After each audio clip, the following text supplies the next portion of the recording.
YouTubers, this is Kevin doing another review, this time of the current line Boardman entry level bike that they sell in Alfords at the moment for £700. This is the MHT 8.6 and is a excellent bike. It's like I say, it's the entry level bike. They do three different hierarchies. They do the 8.6, which is this.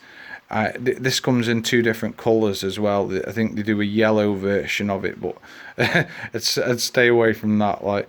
And they also do a woman-specific version of it as well. And they do a 8.8 and they do an 8.9. The bike, as I said before, is excellent. Really nice weight to it. You can, if you were going off road, you'd be able to throw it around quite well if you were quite a good rider. If you're just an average rider, then you'll find yourself getting up hills on it fantastically. It uses a 1x system with a Dior clutch rear mech. It's got a decent set spread of gears on it. It's there's 10 gears there, and this is the new current line Dior gears that maybe been out for about 12 months, something like that.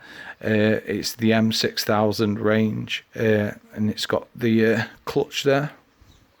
Go on, press it. There you go.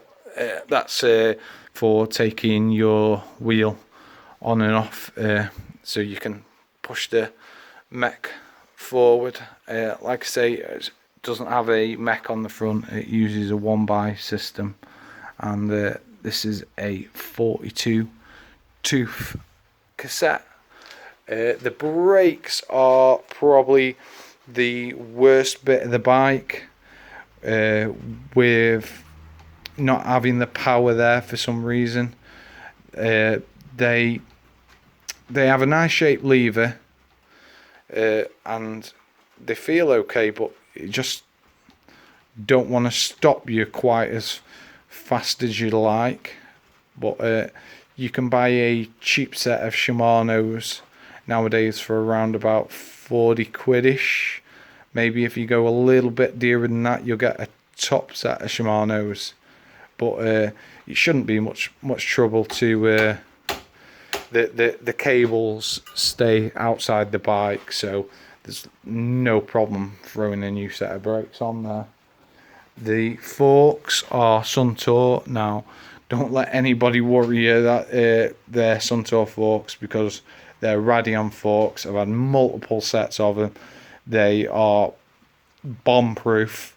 They're nice forks, and I'd say for the price of them, they would beat any RockShox fork of that price, of the same price sort of thing. Obviously, people say RockShox are much better because RockShox forks go up to stupid prices, and obviously they're going to be better. But if you got a RockShox fork of the same price as a suntour fork, you're probably going to find a suntour fork is better than it. The Boardman uses the smooth welds, which always make the frames look pretty nice and pretty top. Another bad thing on it is the seats. Boardman seem to find the worst seats. It's like they go out to look for the worst seats. They're absolutely hard and not nice. They use Vittoria tyres. These are 2.25s, but they are nice and wide. As wide as you want them for a bike of this kind. The wheels are quite nice. They are quite wide. I prefer the ones that they had on the last series, though. They used to have Mavics on the last series, and probably go with Mavics before I'd go with the Boardman home name. But they're still quite wide. It gives your tyre a nice seat to sit on. Probably the bad bit about them again would be weight, but all in all, the bike, I don't think you'll find a bike as light as this for £700. I think it's probably around about the 12.5 to 13 key range, I guess. But excellent bike. If you have any questions, just give me a shout and I'll be sure to answer them. Many thanks. Bye.